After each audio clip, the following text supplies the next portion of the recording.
ਸਾਡੇ ਮੁਆਸ਼ਰੇ ਵਿੱਚ ਔਰਤਾਂ ਨੂੰ ਆਮ ਤੌਰ ਤੇ ਇਸ ਕਾਬਿਲ ਨਹੀਂ ਸਮਝਿਆ ਜਾਂਦਾ ਕਿ ਉਹਨਾਂ ਨੂੰ ਵਿਰਾਸਤ ਵਿੱਚ ਕੋਈ ਹੱਕ ਦਿੱਤਾ ਜਾਏ। ਉਹਨਾਂ ਨੂੰ ਆਪਣੇ ਕਾਨੂੰਨੀ ਹੱਕ ਦੇ ਲਈ ਜਗ੍ਹਾ-ਜਗ੍ਹਾ ਤੇ ਧੱਕੇ ਖਾਣੇ ਪੈਂਦੇ ਨੇ। ਇਸ ਲਈ ਬੇहद ਜ਼ਰੂਰੀ ਹੈ ਕਿ ਅਸੀਂ ਔਰਤਾਂ ਨੂੰ ਆਪਣੇ ਵਿਰਾਸਤੀ ਹਕੂਕ ਦੇ ਬਾਰੇ ਵਿੱਚ ਆਗਾਹੀ ਹੋਵੇ। ਅਕਸਰ ਅਸੀਂ ਵੇਖਿਆ ਹੈ ਕਿ ਕੁੜੀਆਂ ਨੂੰ ਸ਼ਾਦੀ ਦੇ ਵਕਤ ਜਹੇਜ਼ ਦੇਣ ਤੋਂ ਬਾਅਦ ਵਾਲਿਦੀਆਂ ਦੇ ਭਰਾ ਕੁੜੀਆਂ ਨੂੰ ਵਿਰਾਸਤੀ ਜਾਇਦਾਦ ਤੋਂ ਮਹਿਰੂਮ ਕਰ ਦਿੰਦੇ ਨੇ। ਅਕਸਰ ਵਾਲਦੈਨ ਤੇ ਘਰ ਵਾਲੇ ਔਰਤਾਂ ਕੋਲੋਂ ਇਹ ਵੀ ਲਿਖਵਾ ਲੈਂਦੇ ਨੇ ਕਿ ਹੁਣ ਉਹ ਜਾਇਦਾਦ 'ਚੋਂ ਕੋਈ ਹਿੱਸਾ ਨਹੀਂ ਲਏਗੀ। ਇਹ ਸ਼ਰੀਅਤ ਤੇ ਕਾਨੂੰਨ ਦੋਵਾਂ ਦੇ ਖਿਲਾਫ ਹੈ।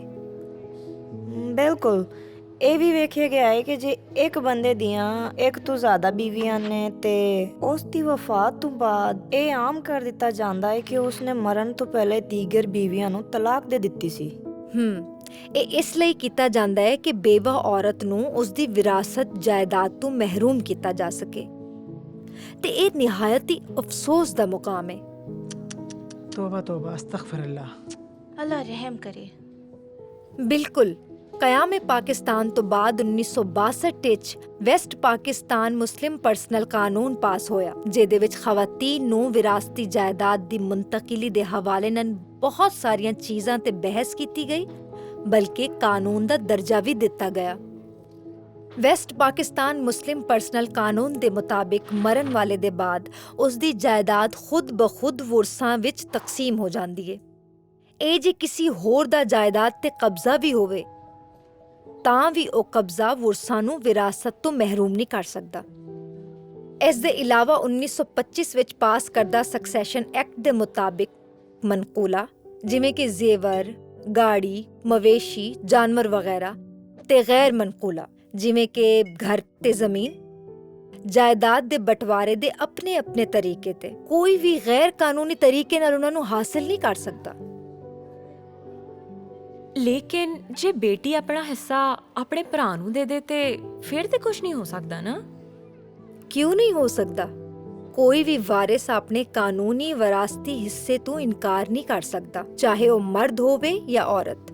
ਐਦਾਂ ਕਰਨਾ ਸ਼ਰੀਅਤ ਦੇ ਖਿਲਾਫ ਮੰਨਿਆ ਜਾਂਦਾ ਹੈ। ਸੁਪਰੀਮ ਕੋਰਟ ਨੇ ਇੱਕ ਨਏ ਕੇਸ PLD 1990 ਵਿੱਚ ਸੁਪਰੀਮ ਕੋਰਟ ਹਿੱਕ ਕੇ ਆਖਿਆ ਹੈ ਕਿ ਚਾਹੇ ਭਾਈ ਤੇ ਬਹਿਨ ਵਿੱਚ ਕੋਈ ਵੀ ਮੁਆਹਦਾ ਹੋਇਆ ਹੋਵੇ ਜਿਹਦੇ ਵਿੱਚ ਬਹਿਨ ਨੇ ਆਪਣੇ ਹਿੱਸੇ ਨੂੰ ਲੈ ਕੇ ਦਸਬਰਦਾਰ ਹੋ ਗਈ ਹੋ, ਜੇ ਬਹਿਨ ਚਾਹੇ ਤੇ ਬਾਅਦ ਵਿੱਚ ਉਸ ਤੇ ਆਪਣੇ ਹੱਕ ਦਾ ਦਾਅਵਾ ਕਰ ਸਕਦੀ ਹੈ। ਏਦਾਂ ਦੇ ਮੁਆਹਦੇ ਨੂੰ ਗੈਰ ਇਸਲਾਮੀ, ਗੈਰ ਕਾਨੂੰਨੀ ਤੇ ਕਲਅਦਮ ਸਮਝਿਆ ਜਾਊਗਾ। ਜਦੋਂ ਇਸਲਾਮ ਤੇ ਸਾਡਾ ਕਾਨੂੰਨ ਔਰਤ ਨੂੰ ਵਿਰਾਸਤ ਵਿੱਚ ਹੱਕ ਦਿੰਦਾ ਹੈ ਤੇ ਅਸੀਂ ਕੌਣ ਹੁੰਦੇ ਆ ਉਹਦੇ ਕੋਲੋਂ ਉਹਦਾ ਹੱਕ ਛਿਨਣ ਵਾਲੇ? ਲੇਕਿਨ ਜੇ ਮਰਨ ਵਾਲਾ ਹੀ ਬੱਚਿਆਂ ਨੂੰ ਵਿਰਾਸਤ ਤੋਂ ਆਗ ਕਰ ਜਾਵੇ, ਜੇ ਕੋਈ ਬੰਦਾ ਆਪਣੀ ਜ਼ਿੰਦਗੀ ਵਿੱਚ ਆਪਣੇ ਬੇਟੇ ਤੇ ਬੇਟੀਆਂ ਨੂੰ ਆਗ ਕਰ ਦੇਵੇ ਤਾਂ ਵੀ ਉਹਦੀ ਕੋਈ ਕਾਨੂੰਨੀ ਹੈਸੀਅਤ ਨਹੀਂ ਹੈ। ਸਨ 2011 ਵਿੱਚ ਖਵਾਤੀਨ ਦੁਸ਼ਮਣ ਰਿਵਾਇਤ ਦੇ ਖਾਤਮੇ ਦੇ ਲਈ ਕਾਨੂੰਨ ਸਾਜ਼ੀ ਕੀਤੀ ਗਈ। ਉਸ ਵਿੱਚ 498A ਪਾਕਿਸਤਾਨ ਪੀਨਲ ਕੋਡ 1860 ਯਾਨੀ ਕਿ PPC ਦੀ ਪ੍ਰੋਵੀਜ਼ਨ ਪਾਈ ਗਈ, ਜਿਹੜੀ ਕਹਿੰਦੀ ਏ ਕਿ ਜੇ ਕੋਈ ਵੀ ਬੰਦਾ ਕਿਸੇ ਵੀ ਔਰਤ ਨੂੰ ਉਸ ਦੀ ਵਿਰਾਸਤੀ ਹਕੂਕ ਤੋਂ ਮਹਿਰੂਮ ਕਰਨ ਦੀ ਕੋਸ਼ਿਸ਼ ਕਰੂਗਾ ਤੇ ਉਸ ਨੂੰ ਬਾਕਾਇਦਾ 10 ਸਾਲ ਤੱਕ ਜੇਲ੍ਹ ਦੀ ਸਜ਼ਾ ਮਿਲੂਗੀ ਤੇ ਹਰ ਹਾਲ ਵਿੱਚ 5 ਸਾਲ ਤੋਂ ਘੱਟ ਨਹੀਂ ਹੋਗੀ। ਉਸ ਦੇ ਨਾਲ ਉਸ ਨੂੰ 10 ਲੱਖ ਰੁਪਏ ਤੱਕ ਜੁਰਮਾਨਾ ਵੀ ਭਰਨਾ ਪਊਗਾ। ਉਸ ਦੇ ਇਲਾਵਾ ਸੈਕਸ਼ਨ 498C PPC ਵਿੱਚ ਵੀ ਤਬਦੀਲੀ ਕੀਤੀ ਗਈ ਤੇ ਕਹਾ ਗਿਆ ਕਿ ਏਦਾਂ ਦਾ ਬੰਦਾ ਜਿਹੜਾ ਕਿਸੇ ਔਰਤ ਦੀ ਕੁਰਾਨ ਨਾਲ ਸ਼ਾਦੀ ਕਰੇ ਜਾਂ ਉਹਦੇ ਕੋਲੋਂ ਇਹ ਅਹਿਦ ਲਵੇ ਕਿ ਉਹ ਸਾਰੀ ਜ਼ਿੰਦਗੀ ਕੁਆਰੀ ਰਹੂਗੀ ਤੇ ਆਪਣੀ ਵਿਰਾਸਤ ਜਾਇਦਾਦ ਵਿੱਚੋਂ ਹਿੱਸਾ ਨਹੀਂ ਲਵੇਗੀ, ਏਦਾਂ ਦੇ ਬੰਦੇ ਨੂੰ 3 ਤੋਂ 7 ਸਾਲ ਦੀ ਸਜ਼ਾ ਹੋਏਗੀ ਤੇ ਨਾਲ 5 ਲੱਖ ਰੁਪਏ ਜੁਰਮਾਨਾ ਵੀ ਹੋਵੇਗਾ। ਸਭ ਨੂੰ ਸਾਰਾ ਕੁਝ ਸਮਝ ਆ ਰਿਹਾ ਹੈ ਨਾ? ਕੋਈ ਉਲਝਣ, ਕੋਈ ਸਵਾਲ?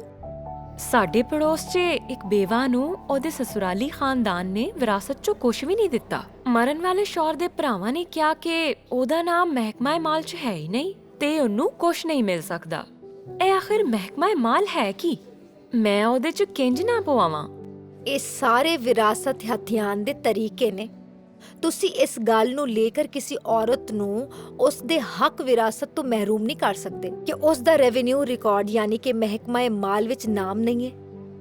ਕਿਉਂਕਿ ਮਹਿਕਮਾ ਮਾਲ ਵਿੱਚ ਸਿਰਫ ਜਾਇਦਾਦ ਦੇ ਇੰਤਜ਼ਾਮ ਦਾ ਜ਼ਿਕਰ ਹੁੰਦਾ ਹੈ। ਉਸ ਵਿੱਚ ਕਾਨੂੰਨੀ ਵਰਸਾਂ ਦੀ ਤਫਸੀਲ ਬਿਆਨ ਨਹੀਂ ਕੀਤੀ ਜਾਂਦੀ। ਤੁਹਾਡੇ ਪੜੋਸੀਆਂ ਨੂੰ ਇਸ ਗੱਲ ਤੇ ਜੇਲ੍ਹ ਹੋ ਸਕਦੀ ਹੈ। ਇਹ ਤੇ ਬਹੁਤ ਵੱਡਾ ਜੁਰਮਾਨਾ ਵੀ ਭਰਨਾ ਪੈ ਸਕਦਾ ਹੈ।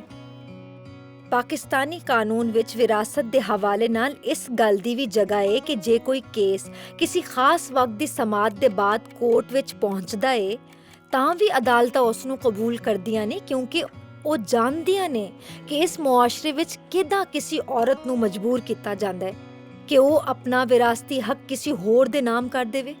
ਤੁਸੀਂ ਆਪਣੀ ਪੜੋਸੀ ਬੇਵਾ ਨੂੰ ਸਾਡੇ ਕੋਲ ਲਿਆਣਾ, ਅਸੀਂ ਉਹਨਾਂ ਦੀ ਮਦਦ ਕਰਾਂਗੇ। ਸ਼ਰੀਅਤ ਤਾਂ ਇਹ ਕਹਿੰਦੀ ਏ ਕਿ ਜੇ ਸ਼ੌਹਰ ਫੌਤ ਹੋ ਜਾਏ ਤੇ ਐਦਾਂ ਦੀ ਸੂਰਤ ਵਿੱਚ ਇੱਜ਼ਤ ਦਾ ਨਾਨ ਨਫਕਾ ਤੇ ਹੱਕ ਮਹਿਰ ਜਿਹੜਾ ਜ਼ੇਰੇ ਇਲਤਵਾ ਵਿੱਚ ਹੋਵੇ ਸ਼ੌਹਰ ਦੀ ਜਾਇਦਾਦ ਵਿੱਚੋਂ ਅਦਾ ਕੀਤਾ ਜਾਏਗਾ। ਉਸ ਦੇ ਬਾਅਦ ਜਾਇਦਾਦ ਦੇ ਹਿੱਸੇਦਾਰਾਂ ਵਿੱਚ ਹਿੱਸਾ ਤਕਸੀਮ ਕੀਤਾ ਜਾਏਗਾ। ਲੇਕਿਨ ਜੇ ਔਰਤ ਨੂੰ ਤਲਾਕ ਹੋ ਗਈ ਹੋਵੇ ਤੇ? ਬੜਾ ਚੰਗਾ ਸਵਾਲ ਪੁੱਛਿਆ। ਜੇ ਕੋਈ ਬੰਦਾ ਆਪਣੀ ਬੀਵੀ ਨੂੰ ਤਲਾਕ ਦੇ ਦੂ ਤੇ ਇੱਜ਼ਤ ਦੇ ਦੌਰਾਨ ਫੌਤ ਹੋ ਜਾਵੇ, ਫਿਰ ਤਲਾਕ ਦੇ ਬਾਵਜੂਦ ਐਦਾਂ ਦੀ ਖਾਤੂਨ ਨੂੰ ਉਸ ਬੰਦੇ ਦੀ ਬੇਵਾ ਕਹਾ ਜਾਊਗਾ, ਤਲਾਕ ਯਾਫਤਾ ਨਹੀਂ ਕਹਾ ਜਾਊਗਾ। ਚੁਨਾਂਚੇ ਉਹ ਔਰਤ ਸ਼ੌਹਰ ਦੀ ਜਾਇਦਾਦ ਵਿੱਚ ਆਪਣਾ ਵਿਰਾਸੀ ਹੱਕ ਪਾਏਗੀ। ਹੋਰ ਤੇ ਹੋਰ ਸੁਪਰੀਮ ਕੋਰਟ ਦਾ ਇੱਕ ਕੇਸ ਹੈ PLD 1990 ਸੁਪਰੀਮ ਕੋਰਟ ਹਿੱਕ। ਉਸ ਦੇ ਮੁਤਾਬਿਕ ਸਾਡਾ ਪਰਸਨਲ ਮੁਸਲਿਮ ਲਾਅ ਕਾਨੂੰਨ ਸਾਫ਼ ਤੌਰ ਤੇ ਕਹਿੰਦਾ ਹੈ ਕਿ ਔਰਤ ਦਾ ਜਿਹੜਾ ਵਿਰਾਸਤ ਵਿੱਚ ਹਿੱਸਾ ਹੈ ਉਹ ਉਸ ਨੂੰ ਮਿਲੇ। ਆਓ ਵਿਰਾਸਤ ਵਿੱਚ ਔਰਤ ਦੇ ਹਿੱਸੇ ਨੂੰ ਜ਼ਰਾ ਤਫਸੀਲ ਨਾਲ ਵੇਖੀਏ। ਮੁਸਲਿਮ ਫੈਮਿਲੀ ਲਾਅ ਆਰਡੀਨੈਂਸ 1961 ਦੇ ਮੁਤਾਬਿਕ ਮਾਂ, ਬੀਵੀ ਤੇ ਬੇਟਾ ਨਾ ਹੋਣ ਦੀ ਸੂਰਤ ਵਿੱਚ ਬੇਟੀ ਜ਼ਵੀਉਲ ਫਿਰੂਜ਼ ਦੇ ਜ਼ੁਮਰੇ ਵਿੱਚ ਆਂਦੀ ਹੈ, ਯਾਨੀ ਕਿ ਵਿਰਾਸਤ ਵਿੱਚ ਉਹਦਾ ਹਿੱਸਾ ਮੁਕਰਰ ਹੈ, ਕਿਸੇ ਵੀ ਸੂਰਤ ਵਿੱਚ ਬਦਲਾ ਨਹੀਂ ਜਾ ਸਕਦਾ। ਮੁਸਲਿਮ ਫੈਮਿਲੀ ਲਾਅ ਆਰਡੀਨੈਂਸ 1961 ਦੇ ਮੁਤਾਬਿਕ ਜੇ ਮਰਨ ਵਾਲੇ ਦੀ ਬੀਵੀ ਸਾਹਿਬ ਔਲਾਦ ਹੈ ਤੇ ਉਹ ਵਿਰਾਸਤ ਦੀ 1/8 ਹਿੱਸੇ ਦੀ ਹੱਕਦਾਰ ਹੈ, ਤੇ ਜੇ ਔਲਾਦ ਨਹੀਂ ਹੈ ਤੇ 1/4 ਹਿੱਸੇ ਦੀ ਹੱਕਦਾਰ ਹੈ। ਮਰਨ ਵਾਲੇ ਦੀ ਮਾਂ ਵਿਰਾਸਤ ਵਿੱਚ 1/6 ਹਿੱਸੇ ਦੀ ਹੱਕਦਾਰ ਹੈ। ਜੇ ਮਰਨ ਵਾਲੇ ਦੀ ਇੱਕ ਬੇਟੀ ਹੋਵੇ ਤੇ ਵਿਰਾਸਤ ਵਿੱਚੋਂ ਅੱਧੇ ਹਿੱਸੇ ਦੀ ਹੱਕਦਾਰ ਹੋਏਗੀ, ਤੇ ਜੇ 2 ਜਾਂ 2 ਤੋਂ ਜ਼ਾਇਦ ਬੇਟੀਆਂ ਨੇ ਤੇ ਸਭ 2/3 ਹਿੱਸੇ ਦੀ ਹੱਕਦਾਰ ਹੋਣਗੀਆਂ। ਕੋਈ ਬੇਟਾ ਹੋਣ ਦੀ ਸੂਰਤ ਵਿੱਚ ਮਰਨ ਵਾਲੇ ਦੀ ਬੇਟੀ ਜ਼ਵੀਉਲ ਫਿਰੂਜ਼ ਦੇ ਜ਼ੁਮਰੇ ਤੋਂ ਨਿਕਲ ਕਰ ਅਸਬਾਤ ਦੇ ਜ਼ੁਮਰੇ ਵਿੱਚ ਆ ਜਾਂਦੀ ਹੈ। ਐਦਾਂ ਦੀ ਸੂਰਤ ਵਿੱਚ ਬੇਟੀ ਨੂੰ ਬੇਟੇ ਦੇ ਹਿੱਸੇ ਦੇ ਮੁਕਾਬਲੇ ਵਿੱਚ ਅੱਧਾ ਹਿੱਸਾ ਮਿਲੂਗਾ। ਮਿਸ, ਮੈਂ ਬੋਰਡ ਦੀ ਤਸਵੀਰ ਖਿੱਚ ਲਵਾਂ? ਬਿਲਕੁਲ, ਕਿਉਂ ਨਹੀਂ। ਪਾਕਿਸਤਾਨੀ ਅਦਾਲਤਾਂ ਨੇ ਬੇਟੀਆਂ, ਬੀਵੀਆਂ, ਮਾਵਾਂ ਤੇ ਬਹਿਨਾਂ ਦੇ ਵਿਰਾਸਤੀ ਹਕੂਕ ਦੇ ਤਹੱਫੁਜ਼ ਦੀ ਭਰਪੂਰ ਕੋਸ਼ਿਸ਼ ਕੀਤੀ ਹੈ ਤਾਂ ਕਿ ਉਹ ਆਇਨ ਤੇ ਕਾਨੂੰਨ ਦੇ ਮੁਤਾਬਿਕ ਆਪਣੇ ਸ਼ਰਈ ਹਿੱਸੇ ਦੇ ਹੱਕਦਾਰ ਹੋਵਣ। ਸਾਡਾ ਕੰਮ ਹੈ ਕਿ ਅਸੀਂ ਹਕੂਕ ਨੂੰ ਜਾਣੀਏ ਤਾਂ ਕਿ ਵਕਤ ਆਉਣ ਤੇ ਉਹਨਾਂ ਨੂੰ ਹਾਸਿਲ ਵੀ ਕਰ ਸਕੀਏ। ਅੱਛਾ, ਹੁਣ ਟੈਸਟ ਹੋ ਜਾਏ। ਕੌਣ ਇਸ ਕਲਾਸ ਦਾ ਖੁਲਾਸਾ ਕਰਕੇ ਦੱਸੇਗਾ? ਤੁਸੀਂ ਦੱਸੋ। ਬੇਟੀ, ਬਹਿਨ, ਬੀਵੀ ਤੇ ਮਾਂ ਹੋਣ ਦੇ ਨਾਤੇ ਸਾਡੇ ਵਿਰਾਸਤ ਵਿੱਚੋਂ ਹਿੱਸਾ ਸਾਡੇ ਕੋਲੋਂ ਕੋਈ ਨਹੀਂ ਛਿਨ ਸਕਦਾ। ਜਹੇਜ਼ ਦੇ ਬਹਾਨੇ ਵਾਲਿदैन ਬੇਟੀ ਨੂੰ ਵਿਰਾਸਤ ਦੇ ਹਿੱਸੇ ਤੋਂ ਮਹਿਰੂਮ ਨਹੀਂ ਕਰ ਸਕਦੇ। ਕੋਈ ਵੀ ਵਾਰਿਸ ਆਪਣੇ ਕਾਨੂੰਨੀ ਵਿਰਾਸਤੀ ਹਿੱਸੇ ਤੋਂ ਇਨਕਾਰ ਨਹੀਂ ਕਰ ਸਕਦਾ। ਇਸ ਲਈ ਭੈਣ ਆਪਣਾ ਹਿੱਸਾ ਭਾਈ ਦੇ ਨਾਂ ਨਹੀਂ ਕਰ ਸਕਦੀ। ਜੇ ਕਰ ਦਿੱਤਾ ਹੋਵੇ ਤੇ ਕੋਰਟ ਦੀ ਮਦਦ ਨਾਲ ਬਾਸਾਨੀ ਵਾਪਸ ਲੈ ਸਕਦੀ ਆ। ਜੀ, ਤੁਸੀਂ ਦੱਸੋ। ਮਹਿਕਮਾ ਮਾਲ 'ਚ ਨਾਮ ਨਾ ਹੋਣ ਨੂੰ ਵਜ੍ਹਾ ਬਣਾकर ਘਰ ਵਾਲੇ ਔਰਤਾਂ ਨੂੰ ਵਿਰਾਸਤ ਤੋਂ ਮਹਿਰੂਮ ਨਹੀਂ ਕਰ ਸਕਦੇ। ਬੇਵਾ ਦਾ ਨਾਨ ਨਫਕਾ ਤੇ ਹੱਕ ਮਹਿਰ ਅਦਾ ਕਰਨ ਦੇ ਬਾਅਦ ਹੀ ਫੌਤ ਹੋਣ ਵਾਲੇ ਸ਼ੌਹਰ ਦੀ ਜਾਇਦਾਦ ਬਾਕੀ ਹਿੱਸੇਦਾਰਾਂ 'ਚ ਤਕਸੀਮ ਕੀਤੀ ਜਾ ਸਕਦੀ ਹੈ। ਤੁਸੀਂ ਦੱਸੋ। ਇੱਜ਼ਤ ਦੇ ਦੌਰਾਨ ਤਲਾਕ ਯਾਫਤਾ ਬੀਵੀ ਦੇ ਸ਼ੌਹਰ ਦੀ ਫੌਤਗੀ ਤੇ ਬੀਵੀ ਨੂੰ ਤਲਾਕ ਯਾਫਤਾ ਨਹੀਂ ਬਲਕਿ ਬੇਵਾ ਮੰਨਿਆ ਜਾਏਗਾ ਤੇ ਵਿਰਾਸਤ 'ਚ ਹੱਕ ਮਿਲੇਗਾ। PLD 1974 supreme court 22। ਜੇ ਕੋਈ ਵੀ ਬੰਦਾ ਕਿਸੇ ਵੀ ਔਰਤ ਨੂੰ ਉਸ ਦੇ ਵਿਰਾਸਤੀ ਹਕੂਕ ਤੋਂ ਮਹਿਰੂਮ ਕਰਨ ਦੀ ਕੋਸ਼ਿਸ਼ ਕਰੂਗਾ ਤੇ ਉਸ ਨੂੰ ਬਾਕਾਇਦਾ 10 ਸਾਲ ਤੱਕ ਜੇਲ੍ਹ ਦੀ ਸਜ਼ਾ ਮਿਲੂਗੀ ਤੇ 10 ਲੱਖ ਰੁਪਏ ਤੱਕ ਜੁਰਮਾਨਾ ਵੀ ਭਰਨਾ ਪਵੇਗਾ। Sindh legal advisory call center Sindh government ਦੇ ਲਾਅ ਡਿਪਾਰਟਮੈਂਟ ਦੀ ਸ਼ਰਾਕਤ ਨਾਲ ਚਲਾਇਆ ਜਾਂਦਾ ਹੈ। ਵਿਰਾਸਤੀ ਹਕੂਕ ਦੇ ਹਵਾਲੇ ਨਾਲ ਮੁਫਤ ਕਾਨੂੰਨੀ ਮਸ਼ਵਰੇ ਲਈ Sindh legal advisory call center ਨੂੰ 0800 700806 ਤੇ ਕਾਲ ਕਰੋ।